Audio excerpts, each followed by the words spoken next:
자, 여러분 안녕하세요. 주식비더 머니버드입니다. 어니스트입니다. 자, 오늘 어니님께 주식을 할 때 리스크 관리를 어떻게 해야 되는지, 뭐 좀 잘못 생각하고 있는 부분들, 올바른 방향, 좀 구체적인 팁 들어보는 시간 가져보도록 하겠습니다. 네, 좋습니다. 리스크 관리해야 된다. 딱 이 한 문장을 놓고 말하게 되면 거의 대부분이 알고 있어요. 인지하고 있습니다.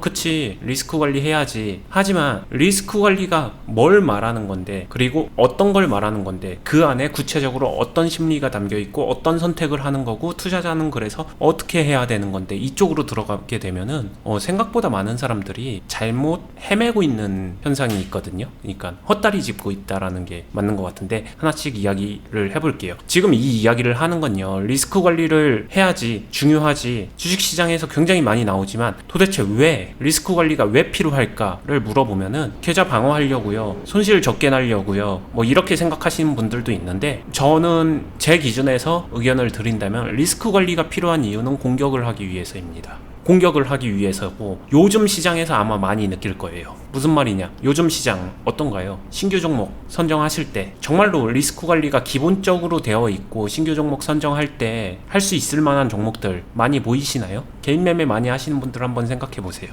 대다수의 종목들이 고점에 놓여 있고, 뭔가 선택하려고 할 때 참 애매한데 이런 생각 많이들 하실 거예요. 그리고 시장에서 핫하다는 종목들, 잘 가는 종목들, 오늘도 여전히 잘 가는 종목들은 대부분 정책에 연결되어 있습니다. 그 말은 기본적으로 리스크를 내포하고 있다는 말인데, 그런 종목들을 다루려면 결국에는 뭐가 제일 중요할까요? 공격을 잘한다? 당연히 맞는 말 같지만, 그 공격을 잘하기 위해선 결국에는 내가 얼마만큼의 리스크 관리를 할 수 있는 대로 연결될 거예요. 왜냐? 투자자는 선택을 해야 되잖아요. 이게 되게 합리적인 수순 아닐까요? 내가 무언가를 선택하려면 내가 할 수 있는 것과 할 수 없는 것을 구분할 줄 알아야겠죠. 그러한 과정이 없다면은 그냥 거래량 상위 종목 1등이네, 그래 예지 하고서 매매를 해버리는, 마치 블라인드 매매처럼 돼버리는 그런 현상에 직면하게 될 거예요. 그래서 리스크 관리에 대해서 좀 이야기를 해보자, 이런 시간입니다. 네, 지금 제가 여기 있는 종목들을 뭐 다 잘하는 건 아니지만 1등부터 다 보면은 다 정치 관련 주들인 것 같아요. 거의 다.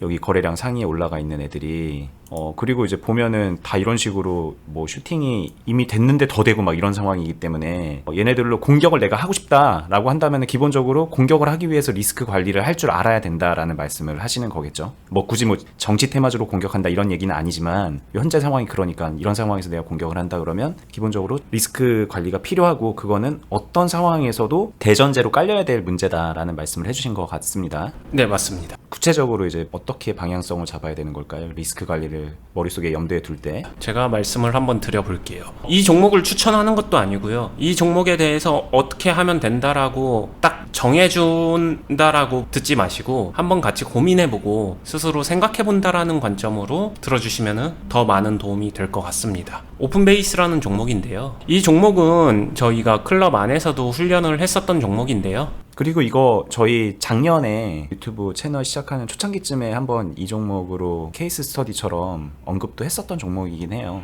네, 맞습니다. 그 이후에 이제 클럽에서도 공유 종목 해서 훈련 종목으로 지정해서 훈련하는 분들 많이 계시고 그러죠. 네, 그러면서 훈련을 하시는 분들도 이제 파동이 이렇게 갑작스럽게 변화를 할 때는 여기서는 수없이 많은 생각이 교차하게 되고 어려움을 느끼는 부분도 있고, 그 부분을 뭐 피드백도 드리고 다시 잡아드리면서 해나가고 있지만, 실질적으로 저희 영상 시청하신 분들도 이런 포인트에서 많이들 힘드실 거예요. 여기서 굉장히 많은 이유가 있겠지만 그 중에 한 부분인 리스크적인 부분에 대해서 이야기를 할 거고요. 만약에 다른 기본적인 필터 요소가 다 오케이라고 했었을 때, 지금 이 종목 가격적으로 최고가를 찍고 있는 이 상황에서 할 수 있다 없다를 판단하려면은 무엇을 생각해야 될까요? 당연히 이 종목을 내가 만약에 원치 않는 흐름을 만났을 때 관리를 할 수 있는가 없는가, 이걸 생각해야겠죠. 그럼 여기서 관리로 들어갈 때 이 관리적인 측면과 리스크적인 측면이 비슷한데, 이 해당 종목이 가지고 있는 리스크를 어떤 식으로 내가 관리하면서 풀어나갈 것이냐, 이 부분이에요. 그리고 리스크 관리를 좀 쉬운 말로 얘기를 해볼게요. 짧게와 적게, 이 두 가지 단어를 생각해 주시면 됩니다. 짧게와 적게요? 네, 무슨 말이냐면은 리스크를 조금 더 투자자한테 직접적인 단어로 생각하면요, 원하는 바가 있을 거예요. 나는 이 종목 매매는 하겠어. 하지만 내가 생각하는 리스크에 대해서 시간 리스크를 되게 크게 의미부여하는 사람들, 물리더라도 나는 최대한 짧게 빠져나올 거야. 오랫동안 길게 물리는 거 정말 싫어. 이런 사람이 있고요. 예전에 설명한 BTS의 균형에서 타임값을 굉장히 중요하게 생각하는 사람들이죠. 그런 분들한테 제일 큰 리스크는 타임이네요. 그렇죠. 그리고 어떤 사람들은 돈이죠. 내가 이 종목을 들어간 건 좋은데 나 이 종목으로 큰 손실 보는 건 절대 싫어. 그러니까 적게 손실 볼 거야. 딱 이렇게 손실을 리스크로 정해둔 사람들, 여기까지는 괜찮아요. 좋은 접근입니다. 자신이 원하는 한 가지를 지켜낸다. 여기까지는 좋거든요. 합리적으로 접근할 수 있어요. 그리고 매매의 방법을 거기에 맞춰서 하면 좋아요. 하지만 많은 개인 투자자분들이 왜 리스크 관리가 어렵고 안 될까요? 두 마리 토끼를 다 잡으려고 합니다. 짧게 적게를 같이 잡으려고 해요. 이렇게 되면은 결국에 두 개의 장점을 가져가는 것 같지만 결국엔 두 개의 단점만을 갖고 갑니다. 결정적으로 짧고 적게 손실 나는 방법은 뭐가 있을까요? 뭐 보합권에서 바로 매도 친다던가 칼 손절하는 방법이 있겠죠? 그것밖에 없어요. 파동이 있을 때 바로 칼 손절. 다르게 말하면은 수익 못 먹습니다. 그러면은 안 들어가는 것보다 못하지 않나요? 들어가서 좀 수익을 낼 만한 상황을 만들려고 하게 되면은 이제 그때부터는 흐름에 따라서 달라지겠죠. 어떻게 방향을 잡을 것이냐. 즉 제가 이야기하고 싶은 거는 모두가 짧게 적게 손실 나는 것을 원하겠지만 이걸 한번 생각해 봐 주셨으면 좋겠어요. 그 두 마리 토끼를 잡으려면은 본질적인 목표를 내줘야 돼요. 수익 자체를 목표하지 않고 짧고 적게 수익 내는 게 목표가 돼버리는 아이러니한 현상이 일어난다는 거예요. 주객이 좀 바뀌는 거죠. 하지만 그렇기 때문에 이 두 개를 잡는 게 아니라 하나만 선택을 해서 잡아나간다라고 생각하고요. 자신의 목적은 수익이다를 체크해 두고요. 하나는 지킨다라는 생각 안에서 거기에 맞는 매매 스타일로 매매를 하면 좀 더 나을지 않을까 생각을 합니다. 만약에 짧게 나의 리스크 관리, 짧게 시간값을 지켜야 된다라고 하게 되면은 이런 종목들 같은 경우에는 수급도 들어오고 파동도 굉장히 크기 때문에 매매를, 그러니까 잽 같은 매매를 굉장히 빠르게 많이 하면 돼요. 많이 하면서 이거는 제가 실전 매매에서도 사실상 많이 보여준 스타일의 매매인데, 매매 자체를 굉장히 좀 빈도를 많이 하면서 그 안에서 균형을 계속 잔스텝을 띄워주는 거예요. 스캘핑이든 아니면은 매매를 이어나가든 계속 스텝을 밟아나가면서 균형을 맞추고 언제든지 빠져나올 수 있게끔 상황을 만들어야 돼요. 당연히 근데 이걸 하려면 환경적으로 계속 모니터링을 할 수 있어야 되고, 그런 잔스텝을 지속적으로 밟으면서도 과비중으로 넘어가지 않고 비중을 적재적소에서 줄여줄 줄도 알아야 되기 때문에 어느 정도 난이도는 좀 있겠죠. 그러한 매매 난이도가 높게 되려면 사실은 느리게 하는 그런 균형 잡기부터 하면서 그 행동을 압축해서 빨리 하는 거니까 빨리 할 수 있는 거고, 사실 시합을 뛰는 것과 마찬가지 느낌으로 하는 거고요. 그 다음에 이런 케이스가 아니라 나는 돈이다, 손실을 크게 나지 않게 하고 싶다, 손실을 방어하고 싶다, 이런 분들은 손실을 크게 안 나는 게 목표가 아니라 손실을 자체를 방어하면 돼요. 궁극적으로는 수익을 내면 됩니다. 그러면은 시간값을 들이면서 가면 되거든요. 다르게 말하면은 높은 데서 시작했으니까 거기에 합리적으로 낮은 비중으로 시작하면서 여기서 물타기 행위나 추가 매수 행동을 굉장히 절제적으로만 해줘도 균형은 맞춰진다는 거죠. 뭐 이런 식으로 이 두 가지 스타일은 둘 다 똑같이 매매를 해볼 수 있지만 완전히 다른 전략이잖아요.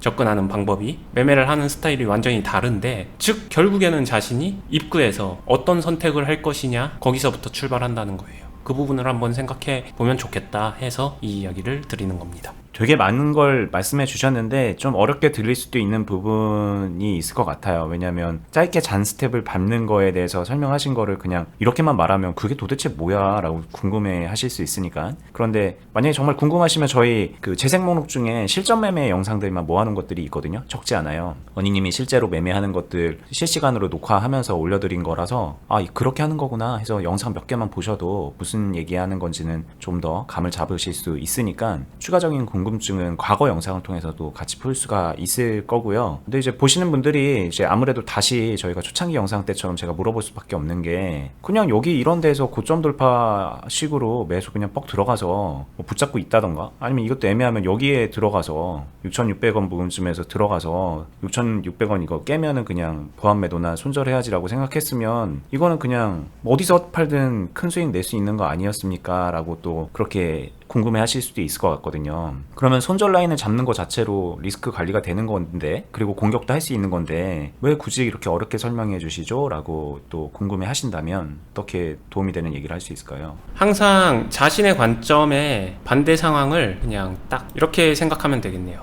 좋은 비유가 생각났습니다. 말씀하신 게 6,600원에서 잡아놨으면 이렇게 결과적이거나 아니면 이렇게 했으면 이라고 생각하지 마시고요. 이걸 한번 데칼코마니 해보세요. 위에 차트를 그대로 밑으로 아래쪽으로 복사 붙여넣기 해보세요. 데칼코마니 딱 접는 거 아시죠? 그렇게 해보세요. 그랬으면은 어떻게 하셨을 거예요? 이때 만약에 자신이 이러면 어떡하지? 뭐 기타 등등 했었을 때 자신의 매매가 홀짝이 아닌지 한번 생각을 해보시라는 거예요. 오르면 홀 맞춘 거고 틀리면 짝 틀린 거고. 그래서 틀려서 이제 빨리 나오면 되는 거 아닙니까? 뭐 이런 거죠. 그쵸. 여기서 이제 결정적인 키워드는 오케이 밑으로 들어갈 때 밑으로 내려갈 때 여기서 바로 자른다 그러면서 짧게 끝내고 손실을 키우지 않는다 이렇게 말씀드리는 거잖아요. 그러면은 여러가지 파동의 경우의 수에서 이렇게 직진 내가 사자마자 바로 올라가주는 이 한 가지 경우의 수만 수익이 날 거예요. 나머지 옆으로 조금 횡보하는 파동이 나오든가 아니면 조금 눌렸다가 다시 올라가는 파동이나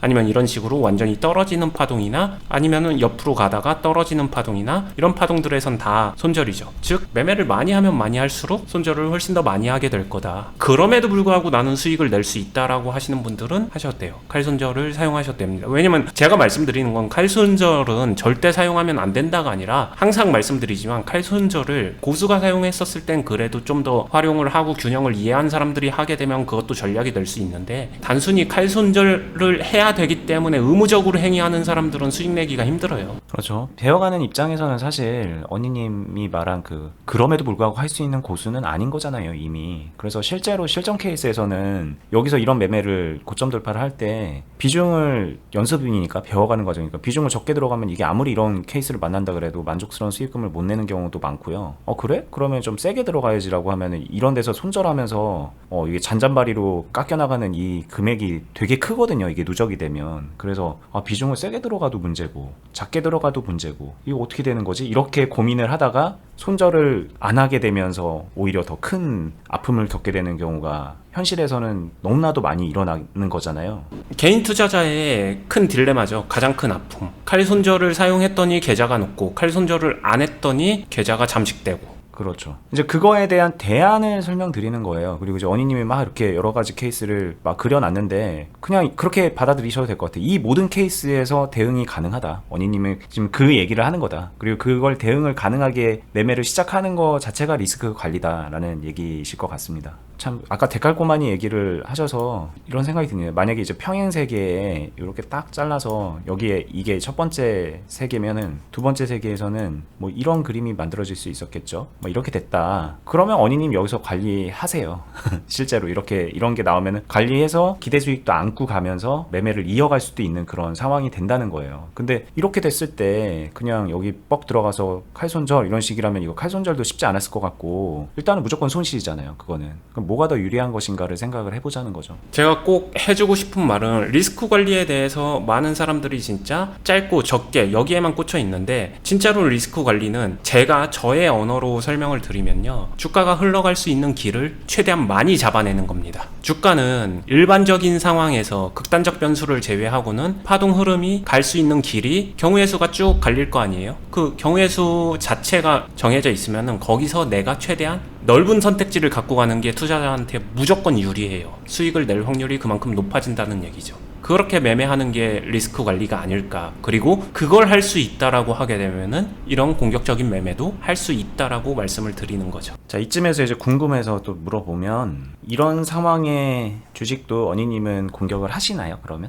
이거는 제가 쉽게 이야기 드릴 수 있겠네요. 이거 오늘 이 종목 같은 경우는 공유를 했습니다. 공식적으로는 안 했지만 제가 이때 잘하는 사람들한테 이 타이밍 말했어요. 요 타이밍이네요. 정확하게 같은 타이밍이네요. 저는 요때 말했죠. 여기서 준비하라고 말했었죠. 뭐 6,500원 정도 보고서 이제 말씀하셨을 것 같은데. 여기서 말했어요. 그렇죠. 이게 언니님이 이게 공유를 했다는 거는 어떻게 보면 더 뭐랄까 확실하게 해볼 만한 자리라고 느끼기 때문에 어떻게 보면 언니님 믿고 따라가는 회원분들한테 공유해주는 거라고도 볼 수 있거든요. 네, 그렇게 그냥 답이 바로 된 것 같습니다. 그렇죠. 제가 할 수 있는 거는 저는 할 수 있지만 막 하기 애매한 것들은 좀 어렵죠.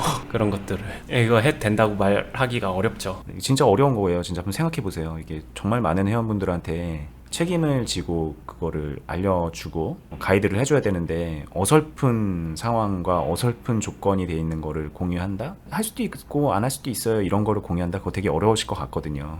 제 질문에 대한 답변은 이걸로 충분하게 된 것 같습니다. 자, 뭐 정리를 뭐 따로 안 하겠습니다. 그냥 리스크 관리라는 거에 대해서 많이 잘못 생각하는 부분들이 있어요. 사실 많은 분들하고 대화를 하다 보면. 자, 오늘 영상이 여러분들의 생각의 방향을 바꾸는데 조금이라도 도움이 됐기를 바라는 마음으로 마무리하겠습니다. 저희는 이제 뭐 앞으로도 계속해서 좋은 영상들 올려 나갈 거니까 저희 유튜브 통해서 공부 계속 쭉 이어 나가시면 좋겠고요. 그냥 이렇게 공부한다고 해서 실전에서 바로바로 변화가 생긴다던가 깨달음이 온다던가 그런 것도 참 어려운 걸 알아요. 저도 수년 동안 늪에 빠져서 호적거렸던 경험이 있었던 사람으로서 이제 그럴 때 정말 확실하게 도움이 되는 게 이제 옆에 같이 하는 같은 건강한 매매 관점으로 비슷한 매매들을 같이 해나가는 동료가 옆에 있으면 정말 많이 도움이 되고요. 그리고 그냥 중구난방 스터디 모임 하듯이 실력 없는 사람들이 그냥 모여갖고 하는 거와 달리 구심점이 되는 실력자가 그 모임에 있으면 더 좋겠죠. 그런 취지로 저희가 운영을 하고 있는 게 이제 투자클럽이 있거든요. 네이버 카페 주식비더 공유 카페에 가입하시면은 거기에 공지되어 있는 클럽 가입 안내를 보시고 문의까지 하여 보실 수가 있습니다. 저희 영상 하단부에 링크로 걸어놨습니다.